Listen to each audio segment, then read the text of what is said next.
Bueno, hermanos, un tiempo grato que podemos soportar y venir aquí por esos momentos, un lugar precioso donde podemos contemplar la creación de Dios y gozarnos del Creador. No adoramos los árboles ni el río allá, sino el hacedor de los árboles y del río, quien es Dios. Y es un placer que usted es parte de esa creación. Amén. Pero en medio de todo, hermanos, sabemos que hay problemas con los árboles, hay problemas con el río, se contamina, pero Jesús no vino por esos problemas. Él vino para usted, Él vino para mí. Lo importante de su creación para Él fue el ser humano. Toda su creación le trae gloria y honra, y algún día lo hará, pero nosotros, lo que llevamos su imagen, los seres humanos, nosotros tenemos la dicha de saber que Cristo vino a esta tierra para un propósito, hermanos, de no dejarnos así en nuestra condición normal, pecaminoso y rumbo a condenación, sino que vino para salvarnos y para transformarnos. Así que bienvenidos todos aquí en esta mañana. Quiero llevar su atención al libro de Hebreos, por favor, si pueden ir allá en sus Biblias, y vamos a hablar del propósito divino para el matrimonio. Hay algunos propósitos en la palabra de Dios que Dios tiene para el matrimonio. Vamos a enfocarnos mayormente en lo que... Un segundito. Después lo dice Mike. Con una cinta negra que tiene un botón. No es este.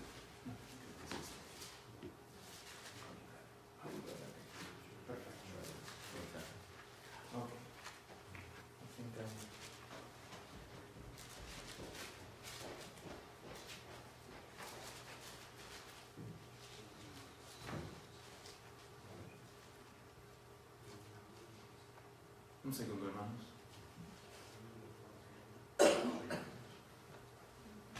Hermano, sí. Ya. Bueno, La batería, fue esto, ¿no? sí. Hermano Rey, yo me puedo quedar aquí si gusta. Okay. No hay ningún problema. Okay. Y lo podemos arreglar para el otro, no hay ningún problema. Ok. Hebreos capítulo 13, por favor. Hermanos, en la Biblia hay diferentes propósitos por lo cual Dios hizo el matrimonio. Dios nunca hace nada arbitrariamente, siempre todo tiene un propósito. Hay un propósito social o emocional en el matrimonio. Dios dijo desde el libro de Génesis: no es bueno que el hombre esté ¿qué? Solo, le haré una ayuda idónea. Eso declara que la mujer llena ese hueco emocional y social que el hombre tiene, y somos testigos de todo eso, hermano. ¿No has visto un departamento donde viven 10 solteros allá y ninguna mujer ahí está? Es medio feo, sucio, solo, ninguna foto está en la pared, todo está desordenado, y la mujer viene y llena ese hueco social y le complementa y le completa al hombre. Hay también el propósito generacional. Es en sí decir que Dios une hombre y mujer para producir una generación después de ellos temerosa de Dios. Malaquías capítulo 2 nos comparte eso. Vamos a ver el propósito, hermanos, el propósito espiritual para el matrimonio, la razón espiritual por lo cual Dios une a dos personas en matrimonio, y vamos a tomarlo en cuenta pues en esta mañana. Hebreos capítulo 13, por favor. Vamos a estar llegando a versículos 1 al 4, pues eventualmente, hermanos, en el mensaje. Solamente quiero que su atención esté allá, hermanos. Entonces vamos a considerar unas cosas acá. Hay un problema, hermanos, y esto es el problema. El problema es esto: que no vemos a nuestro cónyuge por quién es. Y permítame compartir una ilustración que suena un poco chistoso, pero hay un punto en todo. Es que algún día un hombre bastante rico quería sorprender a su mamá en su día de su cumpleaños de su mamá. Entonces él fue a la tienda y compró, sabiendo que su mamá era una viudita, y su mamá estaba solas en la casa y por lo tanto le compró un perico, porque el perico al menos le puede dar un poco de conversación. Entonces le compró un perico que literalmente le costó algunos miles de dólares, hermanos, para este perico. Entonces, para sorprender a la mamá, lleva el perico cuando la mamá no estuvo en casa, deja el perico allá en la jaula y vuelve a su casa. Y algunos días después, como con la emoción, sabiendo, esto fue regalo de regalos para mi mamá, vuelve a la casa con la mamá y le dice, mamá, ¿qué tanto le gustó la ave? Y la mamá dijo, fue deliciosa.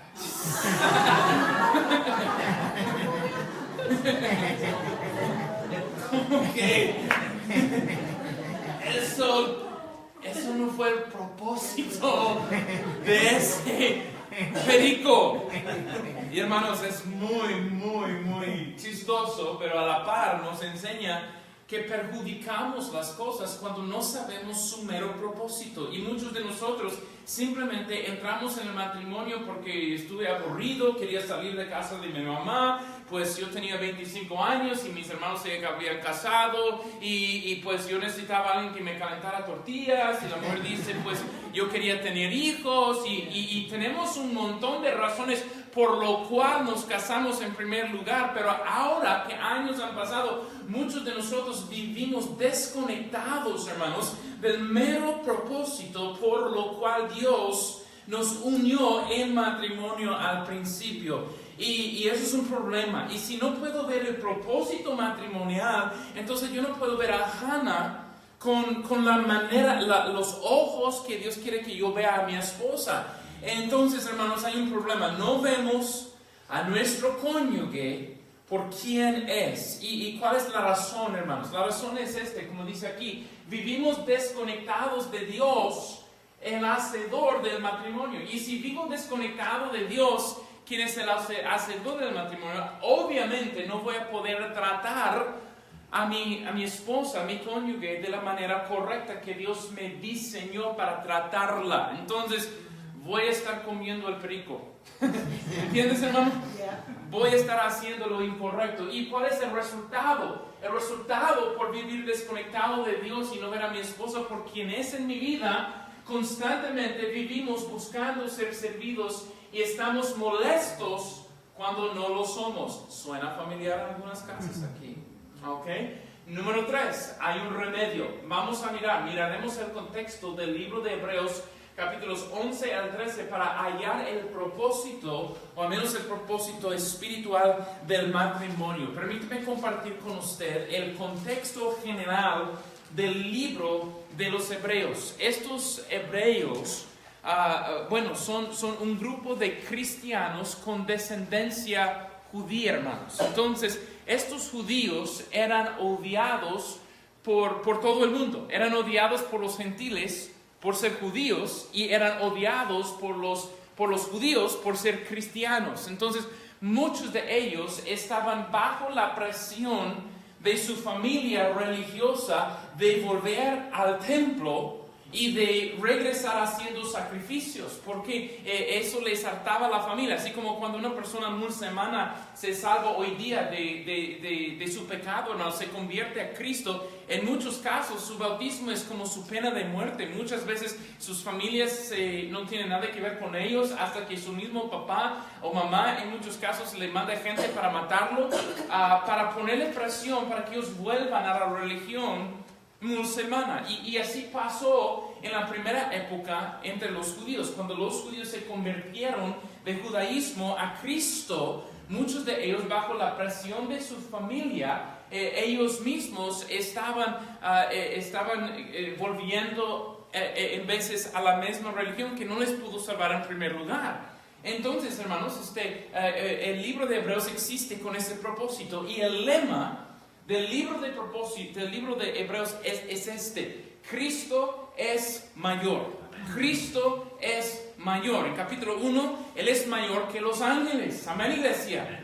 Los ángeles solamente eran testigos de su gloria en su creación y todos le adoraron en su nacimiento. Hebreos capítulo 1 menciona que lo adoraron y tiene un mayor nombre que todos los ángeles. En capítulo 2 él es mayor que Moisés. Moisés, el profeta entre los judíos que era tan venerado y tan respetado por darnos su ley de Génesis a Deuteronomio.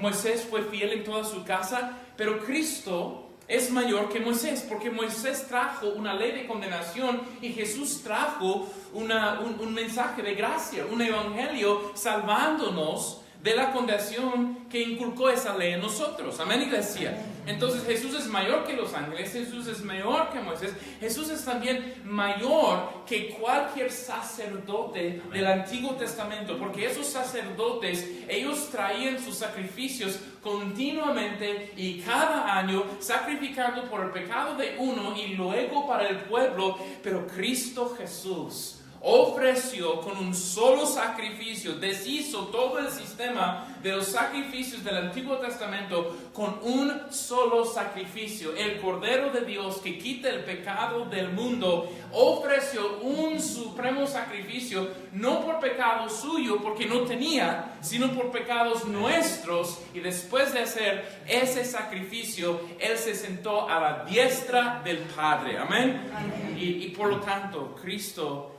es suprema a todos los sacerdotes, porque Él es nuestro sumo sacerdote. Entonces, el punto para que esos hebreos no volvieran al templo para hacer sacrificios y quemar animales bajo la presión de sus familias, el libro de Hebreos, entendiendo esta gente está siendo tentada a empezar pero no terminar. Por eso dice todo el libro, Jesús es mayor. ¿Están entendiendo? Okay. Entonces, eso es el contexto. Entonces, lo que hace Dios, hermanos, y quisiera yo llegar, hermanos, por un segundo a Hebreos, por favor, capítulo 11. Capítulo 11, por favor, solo para que usted y yo veamos un poco de la presión que ellos sintieron como cristianos en la primera época.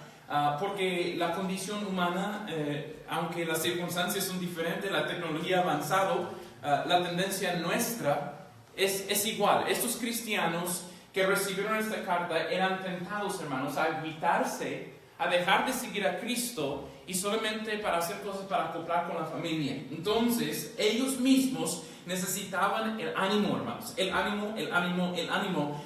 Y les llega esta carta, hermanos. Y miren lo que Hebreos capítulo 11 les dice, empezando en versículo 33, hermanos. No va a haber tiempo de ver todos los 3 capítulos, pero quiero volarnos encima del bosque y luego vamos al final a entrar en el bosque para que entendamos el árbol enfrente nuestro. ¿Está bien? Miren el versículo 33. La Biblia habla de cristianos que no a través del talento, no a través de la educación, no a través del genio, sino a través de la fe, en tiempos pasados, ellos aguantaron las persecuciones, aguantaron las dificultades, pero por la fe alcanzaron buen testimonio delante de Dios. Y la Biblia menciona algunos de ellos. Y capítulo 33 dice que por la fe conquistaron reinos, hicieron justicia, alcanzaron promesas, taparon bocas de leones, apagaron fuegos impetuosos, evitaron filo de espadas, sacaron fuerzas de la debilidad, se hicieron fuertes en batallas, pusieron en fuga ejércitos extranjeros. Las mujeres recibieron a sus muertos mediante la resurrección. Ahora, considera, por favor, versículos 33 al 35a, la primera parte. Esto habla de las victorias que esta gente disfrutó mediante la fe. ¿Están viendo eso, hermano? Y muchos de nosotros nos gusta considerar eso, pues por la fe Dios me va a dar esta victoria y esta victoria y esta victoria. Pero hay otras personas que su fe es a otro nivel, hermanos, en Cristo, que por su fe no es que ganaron victorias aquí, es que estaban dispuestos a sufrir pérdida. Y en veces la medida de tu fe no es lo que ganas o lo que acumulas, es lo que estás dispuesto a perder. en que se revela la calidad de tu fe. Y por eso a mitad del versículo 35 dice más. Ahora hay otro grupo que sufrieron, y dice el versículo 35, mas otros fueron que atormentados, no aceptando el rescate a fin de obtener mejor resurrección. Otros experimentaron vituperios y azotes, y a más de esto, ¿qué, hermanos?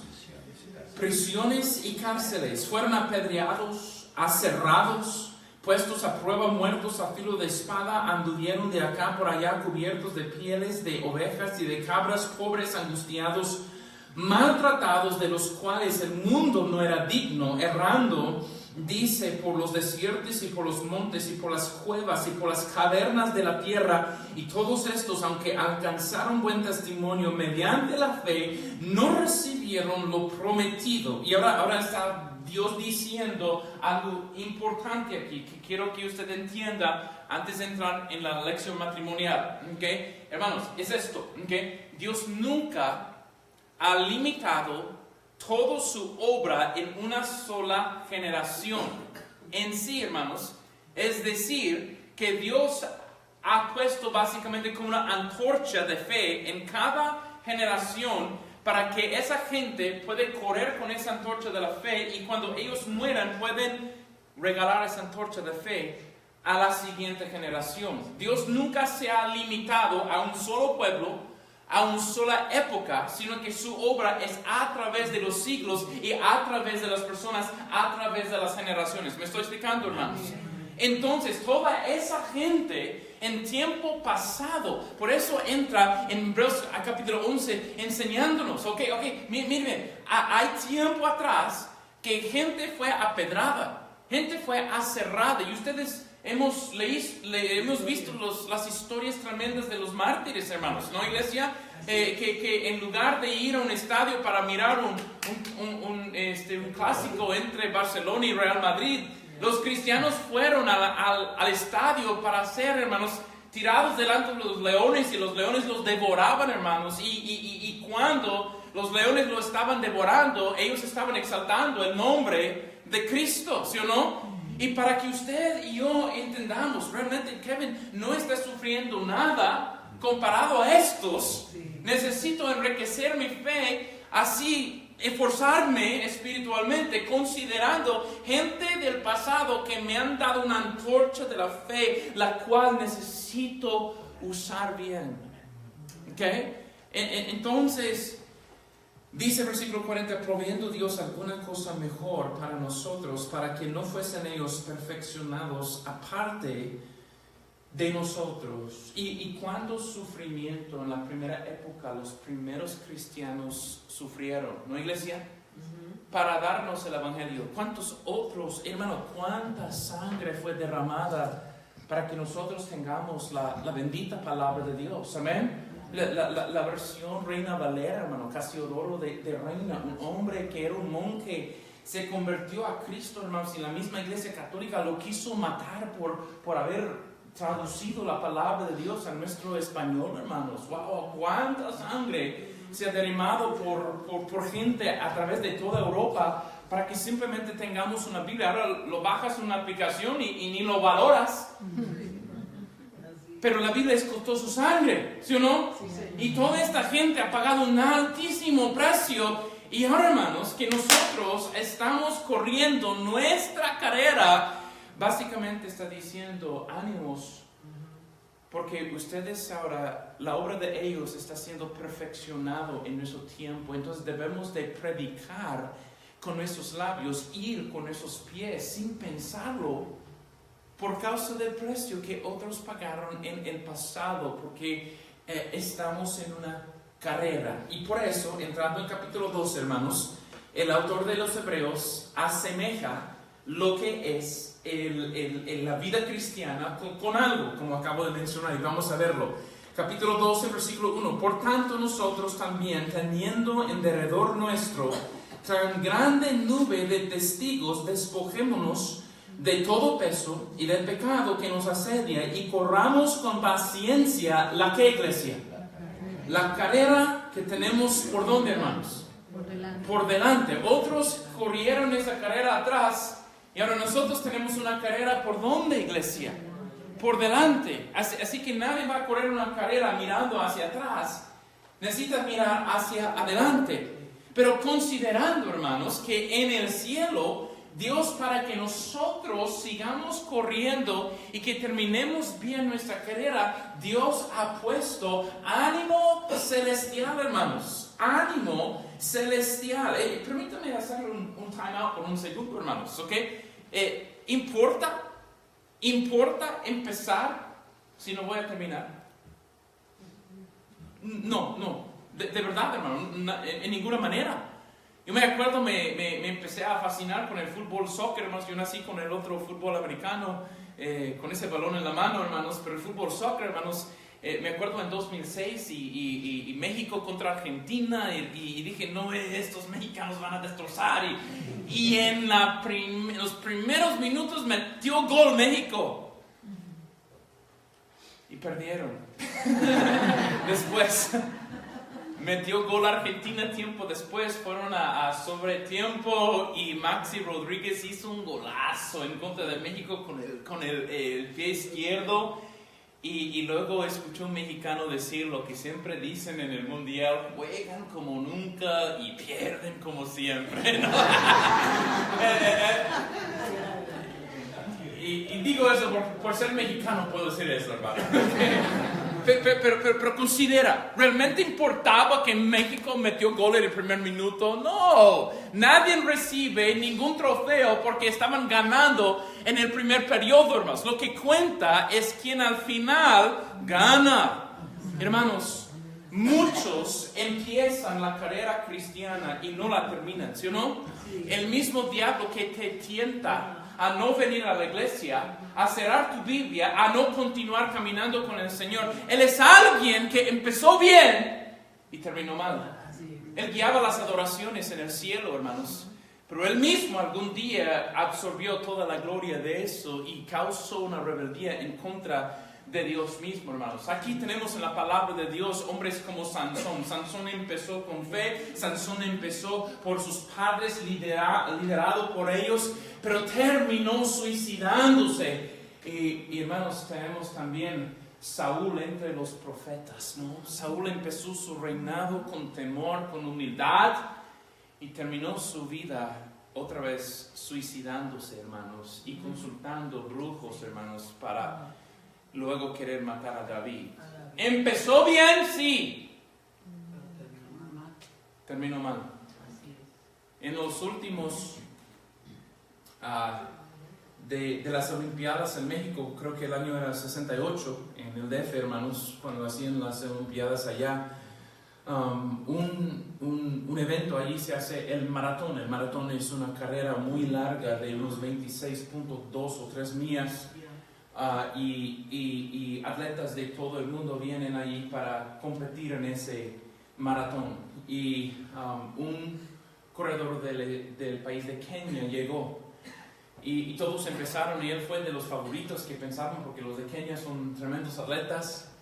Y a la mitad de camino él cayó y lesionó su pierna en una manera muy fuerte. Entonces la carrera empieza allá y todo el mundo está corriendo y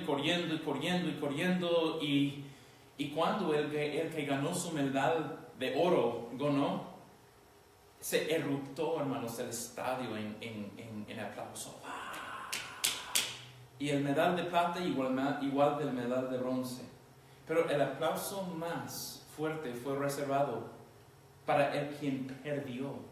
Porque ese muchacho de Kenia, en lugar de ya no continuar en su carrera, aunque sabía que yo no podía ganar por tan lesionado que fue su cuerpo, seguía, hermanos, al menos trotando, caminando y orando. Cruzó la línea, le pusieron la prensa, los micrófonos y las cámaras en su cara y le pregunta: ¿por qué continuabas sabiendo que no podías ganar? Y él dijo una cosa de mucho carácter. Dijo: mi país no me envió a México para empezar una carrera, me enviaron a México para terminar. Y qué bendición que Pablo, lesionado, con tanta cicatriz en su cuerpo por amor a Cristo, dice, he guardado la fe, he acabado la carrera. Hermanos, honestamente en nuestras iglesias hay muchas sillas vacías de gente que empezaron y no terminaron. Y Dios no quiere que seas tú de ellos. Él no quiere que usted solamente empiece. Él quiere que usted en su último día de vida esté, Señor, te he servido todos estos años, nunca me has fallado, nunca te voy a negar. Te amo, Señor. Y por lo mismo Dios pone ánimo en el cielo. Amén. Una nube tan grande de testigos de ese grupo en capítulo 11. Pero también, hermanos, en versículo 2 también hay otro ánimo en el cielo. Dice versículo 2, dice, puestos los ojos en quién, hermanos. En Jesús, el autor y consumador de la fe, el cual por el gozo puesto delante de él sufrió la cruz, menospreciando el oprobio, y se sentó a la diestra del trono de Dios. Oh, mi hermano en Cristo, puesto los ojos en Cristo, ¿sí o no, iglesia? Así que Dios está diciendo, en el cielo, siga corriendo tu carrera, no te agüites, no botes la toalla, porque en el cielo hay gente como Noé, gente como Abraham, gente como David, gente así como José en el salón de la fama de la fe. Ellos ya no andan por fe, andan por vista y están echándote porras. Siga adelante, porque ni estás sufriendo lo que ellos sufrieron. Pero también hay otro en medio más importante. Aquel que dijo, consumado es. A quien sea toda la gloria y la honra. Quien nació entre animales. Quien murió entre criminales. Quien aunque era rey, le coronaron con espinos, hermanos, en Cristo. Le llamaron un bastardo, un hijo de fornicación, hasta le llamaron Beelzebú, el diablo mismo, siendo Dios en medio de ellos. Y después de curar a sus hijas y sus hijos y sus mamás y sus papás, nadie le defendió. Y gritaron cuando Pilato estaba dispuesto a soltarlo, pues crucifícale.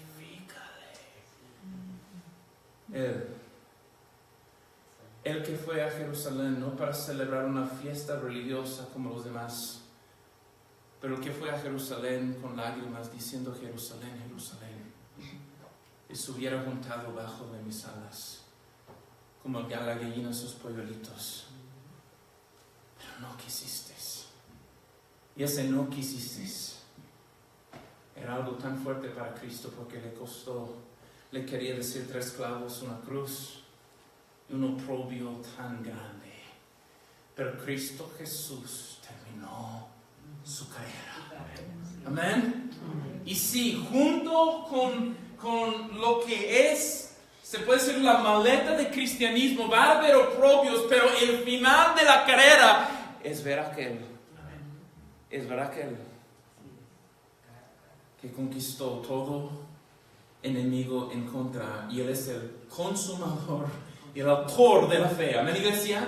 Entonces repito más, para que usted y yo sigamos adelante en esta carrera de la fe, siendo desanimados, honestamente, siendo desanimados, hello, estando cansados, hello, okay, luchando con 1000 cosas, con mi temperamento, con mi carne, luchando con mi familia en veces, no salva, usted sabe, hermano, un montón de cosas nos dicen, pues, bota la toalla, ¿sí o no? Y estoy hablando con algunos veteranos que tienen años oyendo esas voces. Pero en el cielo hay una nube de testigos y hay un Salvador. Siga adelante. Pero Dios sabe algo también. Dios sabe que somos criaturas de vista también en esta tierra, ¿sí o no, iglesia? Y cuando nosotros llegamos al capítulo 13, que en el mismo contexto, capítulo 11 al 13, el mismo contexto de la carrera cristiana, Dios también nos ha puesto puristas en la tierra para que continuemos adelante. Permítame mencionarlos. Capítulo 13, versículos 1, 2 y 3 y 4, cada versículo menciona uno de esos puristas. Versículo 1, capítulo 13, versículo 1. ¿Qué dice la iglesia? Permanezca el amor, ¿qué? Fraternal. Entonces, número 1, hermanos, así que en capítulo 13, llegamos a capítulo 13, cuando encontramos el ánimo terrenal para que continuemos adelante, número 1, yo veo el hermano de nuestra iglesia local. ¿Sí o no, iglesia? Okay. ¿Qué dice? Permanezca el ¿qué? El amor fraternal, hermanos. Nosotros somos miembros de un cuerpo, somos parte de una familia, hermanos, en Cristo. Y mire, esta mano, si la corto y lo pongo aquí, aparte de mi cuerpo, hermanos, el cuerpo va a sufrir, pero la mano tampoco va a funcionar, ¿sí o no? Se va a morir, desconectado del cuerpo. Y hay tantos cristianos que no entienden eso, que la iglesia, hermanos, no es una opción para el cristiano, hermanos. Yo sé que hay buenos programas de radio, yo sé que hay buenas otras opciones, puedes escuchar discos, pero no hay nada como la comunión entre el pueblo de Dios cuando el pueblo de Dios se reúne para orar juntos, para exaltar a una en el nombre de Cristo y para escuchar a alguien llamado a predicar la palabra de Dios a ellos, hermanos. Amén. Y por eso dice, no dejando de congregarnos como algunos tienen que por costumbre. La gente llega a tener el hábito de menospreciar la iglesia local a favor de su propio devocional en casa. Hermanos, en Cristo no hay nada malo con el devocional en casa. De hecho, es muy importante, bastante importante. Pero también, si Dios dice que la iglesia es importante, es importante. Amén. Yo hablo con tanta gente. Yo no voy a la iglesia porque Dios está en todas partes. Ok. El Dios que está en todas partes nos dio una Biblia que nos dice no dejando de congregarnos como algunos tienen por costumbre. ¿Hello? Y si usted corta la mano y lo desconecta del cuerpo, automáticamente ya no va a funcionar y va a morir. Por eso, hermanos, permítanme decir algo. Que permanezca el amor fraternal. Y que cuando tu iglesia tiene servicios públicos, usted debe estar presente. No solamente cuando hay una carne asada y un juego de fútbol. Amén. No solamente cuando están regalando inflables para tus hijos, hermanos. Amén. ¿Ok? Debes de llegar cuando se predica la palabra de Dios. ¿Por qué? Permíteme decir, tu iglesia te necesita, pero tú necesitas a tu iglesia. Tú necesitas a tu iglesia. Y por muchos la iglesia se ha llegado a ser una opción. A ver cuando tenga tiempo. Pastor, ¿no sabes que están ocupadísimos? Y mientras que vamos buscando otro billete verde, nosotros y nuestros hijos sufren espiritualmente porque están llenos de entretenimiento y nada de la palabra de Dios, hermanos. Necesitamos la congregación de los santos. Amén. Y permíteme decir, usted ni sabe. Los pastores aquí están. Cada vez que usted viene y se siente, es ánimo. Y cada vez que usted no viene, es desánimo. Cada vez, como no hay opción en medio de esto. No fui, pero fui como de medio ánimo. No, fuiste de desánimo. Ok. Ahora, si estás enfermo, no puedes llegar, entendemos eso es obvio. Pero si está en sus capacidades y todo el mundo sabe que cada vez que usted no llega, su silla es un sepulcro en la congregación. Representa algo que no debe estar. Y hermanos, su iglesia necesita ánimo. Yo hace años atrás asistí a una iglesia ni sabiendo, hubo una hermana en Cristo allá que su esposo era adicto a la cocaína y yo no supe. Se vio la familia normal. Yo sabía que el hombre no venía casi nada a la iglesia, pero este hombre fue exitoso en un tipo de ventas. Y al conocer más y más la familia me di cuenta, este hombre está haciendo miserable la vida de esta hermana. Pero cuando yo me di cuenta, esta hermana, a pesar de que su esposo es un adicto a la cocaína, ella llega fielmente con los hijos a los servicios. ¿Cómo que yo no voy a llegar?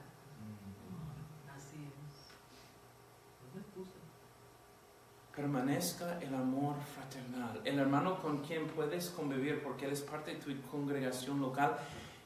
Él es parte de ese equipo de porristas.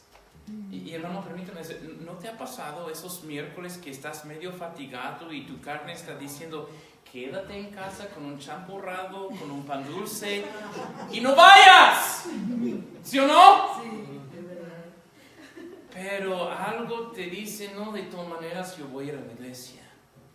Y vas, y como en el segundo canto, como el Espíritu Santo, yo ocupaba esto, ¿no?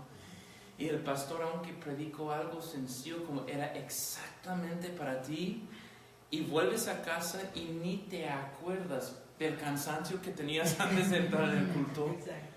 Y hermanos, la diferencia, realmente como pastores, por eso nos hacemos medio locos cuando no vienes a la iglesia.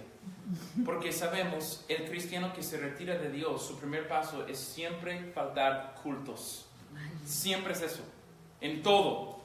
Entonces, hermano, hay ánimo terrenal. Los hermanos de su misma iglesia. Y le quiero felicitar por venir, hermano. Qué bendición que viniste a este retiro, a este campamento. Bendición que viniste y estamos contentos por su presencia. Amén. Número dos. Hay hermanos desconocidos que no son parte de nuestra iglesia. Mira el versículo 2. Dice, no os olvidéis de la ¿qué? Hospitalidad, porque por ella algunos sin saberlo hospedaron, ¿qué, hermanos? Ángeles. Y qué hermosa es esta verdad, iglesia, ¿no hermanos? Hay personas desconocidas que van a ir pasando por nuestro rumbo y son cristianos, como que no los conozco, pero conocerles no es un requisito para tratarles bien. El hecho de que son mis hermanos en Cristo, eso ya es suficiente para tratarles bien, abrir mi casa. Así que ya cuando eres cristiana y cristiano, tu casa no es tu casa, tu carro no es tu carro. Todo lo que tienes proviene de Dios, es de Él, es por Él y es para Él. Hermanos, yo creo que esto puede aplicar muy sencillamente para los misioneros cuando vienen a nuestros rumbos. Amén.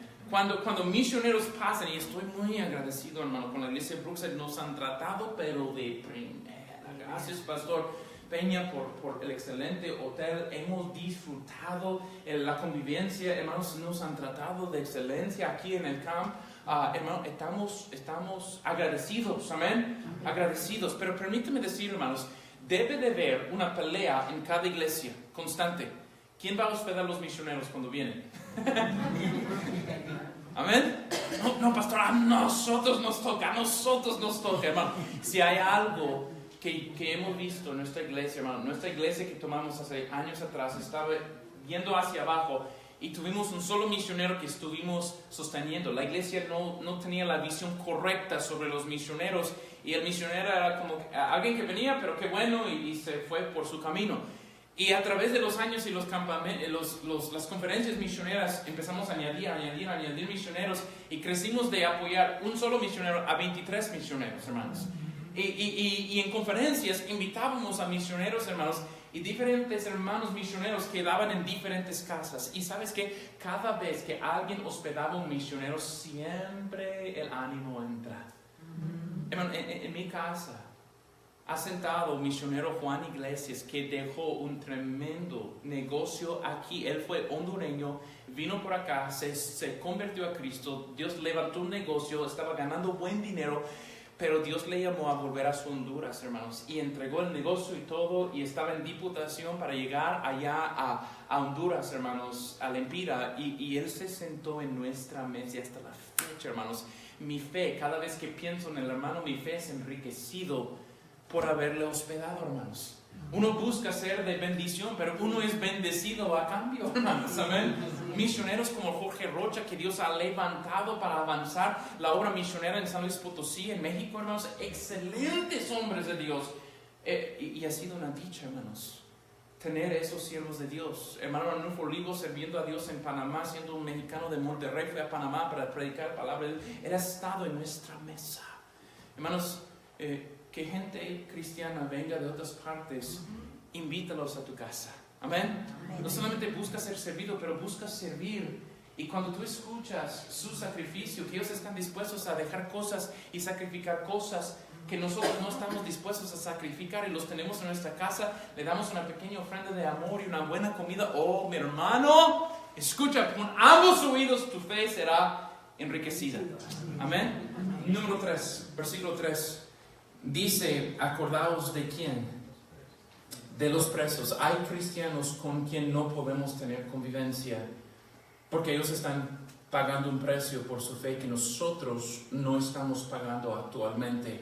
Dice, acordaos de los presos como si estuvierais presos juntamente con ellos, y de los maltratados como que también vosotros mismos estáis en el cuerpo. En Turquía hay un pastor, y ahora estamos en mayo de 2018, y desde octubre de 2016 este pastor en Turquía está preso, hermanos. ¿Por ser asesino? No.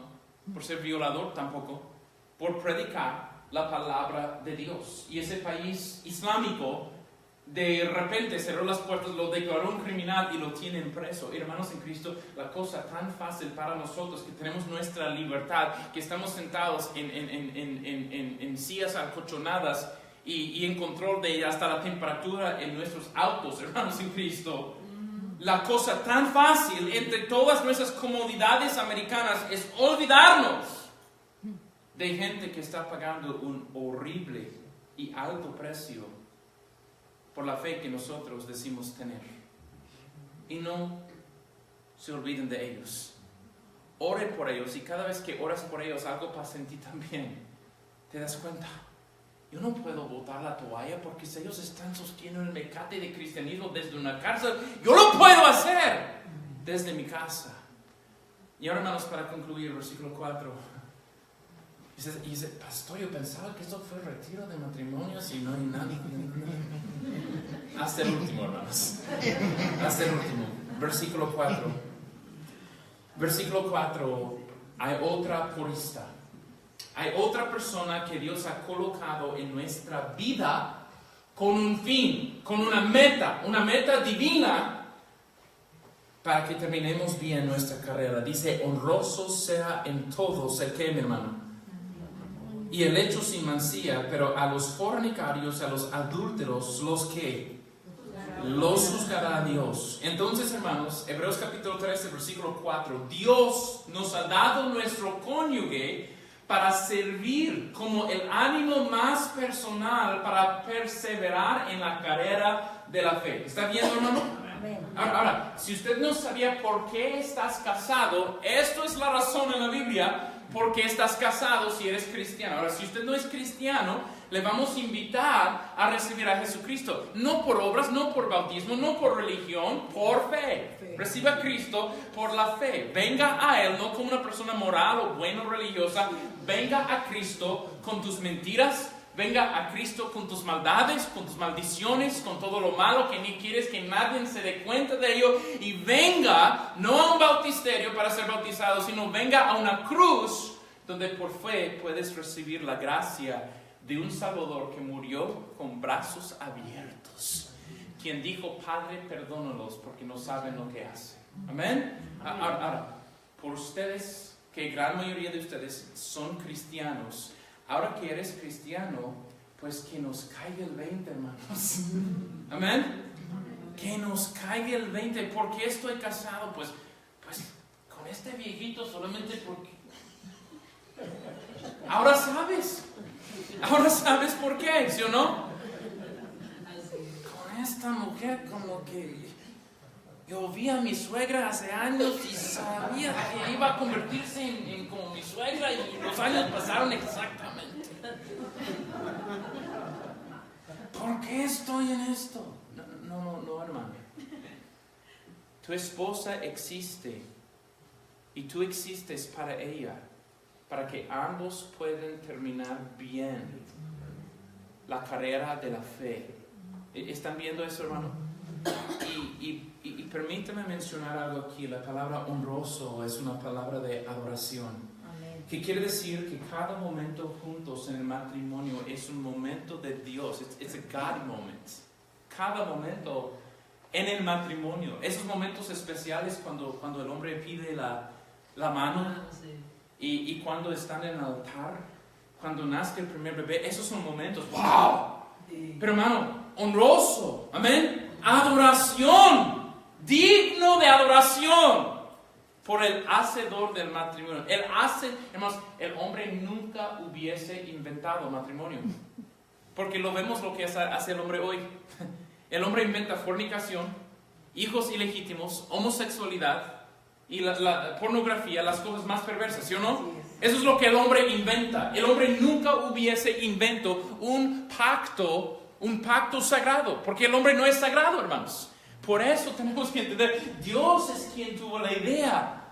Dios en su gracia, para comprometernos con una sola persona para toda la vida en sagrado matrimonio, hermanos. El matrimonio exitoso nunca se lleva a cabo entre dos personas. Es un sagrado triángulo. Dios, esposo, esposa. Y mientras que ambos van acercándose a Dios, se van acercándose el uno al otro.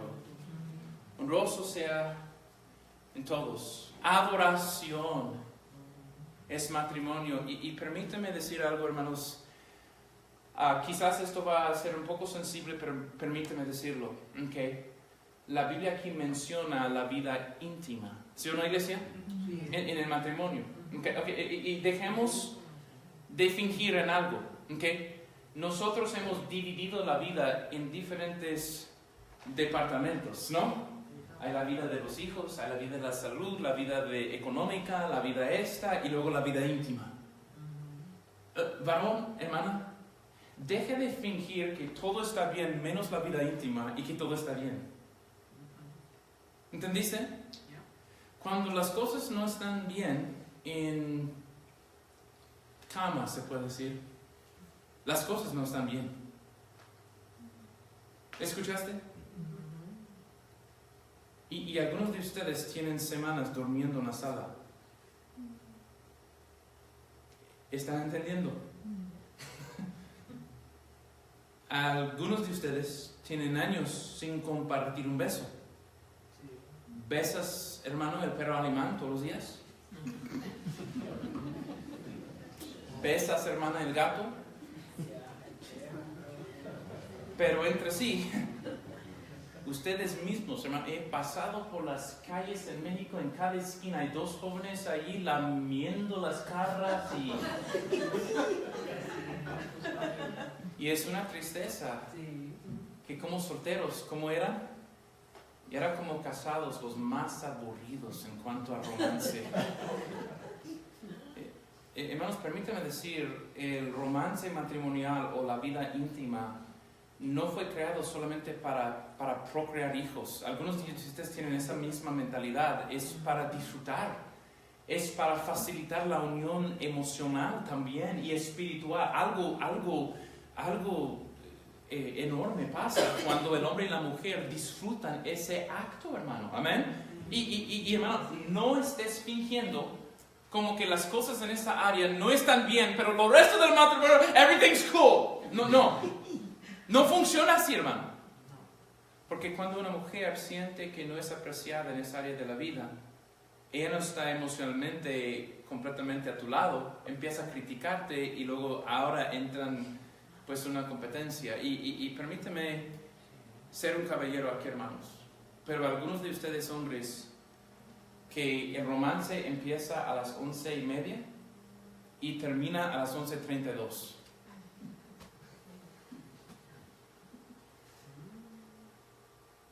¿Entendiste?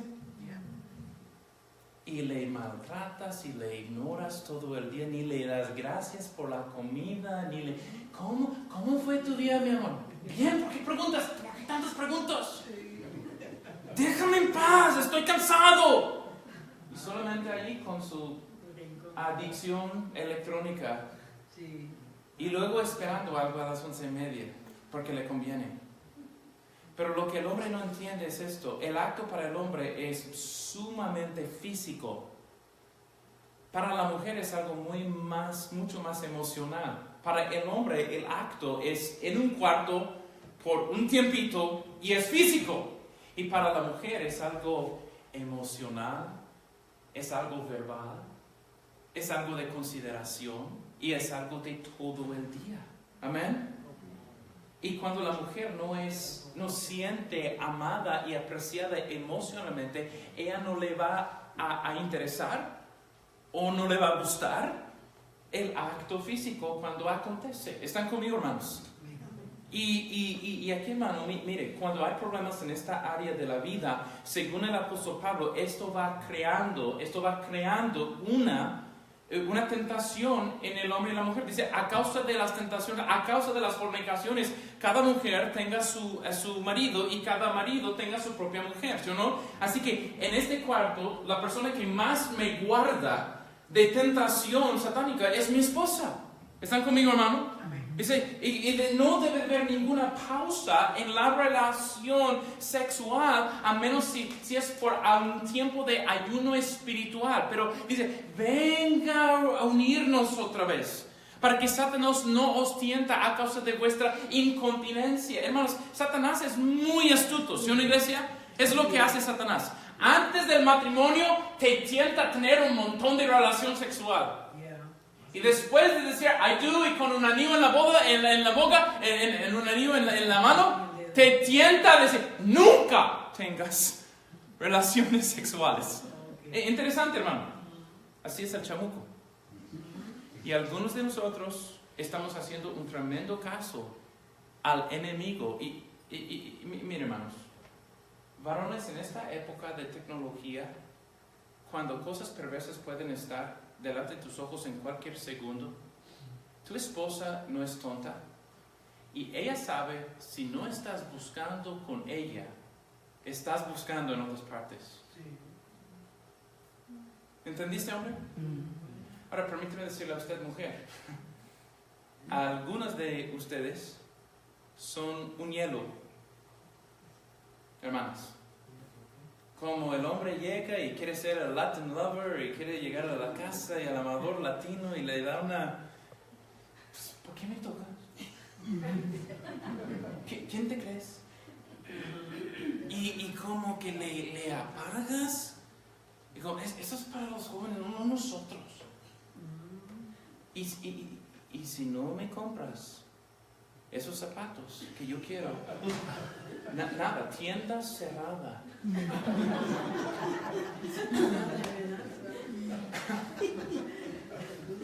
Y hermana, permíteme hacer una pregunta, no es para ofender, pero es una pregunta. ¿Eres prostituta? Ay. ¿Que te tienen que pagar? No. Entonces, ¿por qué tienen que pagarte? Eres una esposa, existes para lo mismo, amén. Y permíteme decir, cuando esta área de la vida íntima no está bien, no estén actuando que todo le va bien. Puedes poner tu sonrisa bautista, puedes cargar tu bibliota, pero todo no está bien cuando esta área está mal. ¿Por qué? Hay un esposo tentado a buscar placer fuera. Y por eso aquí dice, Dios juzgará a los fornicarios, juzgará a los adúlteros. Pero también hay una mujer insatisfecha emocional y va a buscar satisfacción emocional y quizás después sexual con otra persona. Hermanos, hemos visto esta historia pasar a través de muchos años en muchas parejas y me gustaría decir solamente fuera de las 4 paredes de nuestras iglesias, pero eso sería una mentira. ¿Cuántos hemos sido testigos de matrimonios, entre comillas, cristianos? Separados, divorciados, fornicación, adulterio. Y por eso, hermano, la porista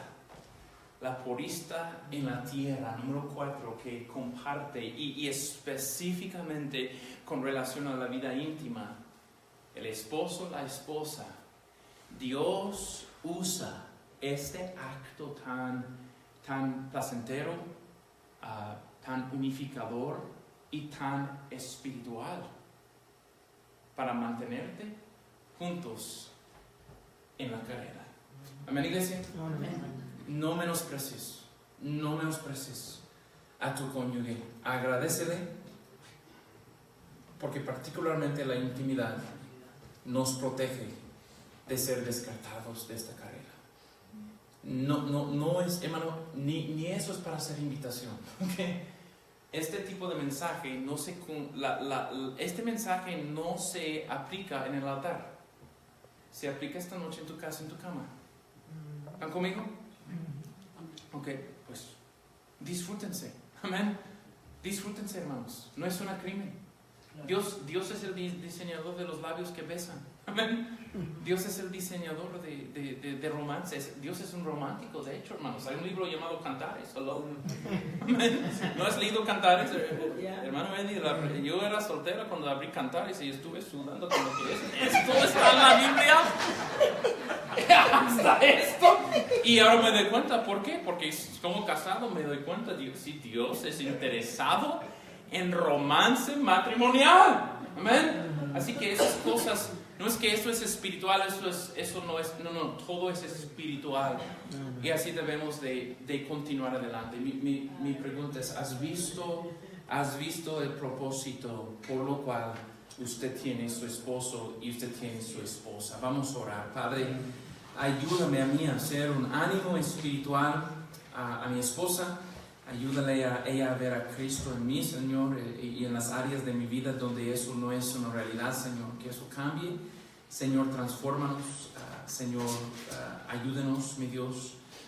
Diríjanos, mi Dios, y que tu nombre sea exaltado, Señor. Y si hay un matrimonio aquí que necesita un poco de ajuste, Señor, que se haga a través de humildad y aplicación de tu palabra. Pero, Señor, también suplico de que si hay un matrimonio aquí en necesidad de rescate, de que están en un peligro fuerte, oh Señor, suplico de que estas verdades puedan servir de bien en el nombre de Cristo. Amén. Amén. Gracias, pastor, por ese mensaje. Bueno, en este momento vamos a tomar un break, ¿ok? Entonces, agarren un cafecito, un pastelito, y a las 10:45 vamos a comenzar con los talleres. Y acuérdense que los hermanos, los hombres, vamos a congregarlos aquí con Pastor Kevin, y las hermanas y las mujeres estarán ahí en el Fireside Room, en el Lodge, con la hermana Hannah para su taller, ¿ok? Entonces, tiene como 15 minutos y después nos empezamos de nuevo aquí en nuestros lugares, ¿ok, hermanos? Ok, gracias.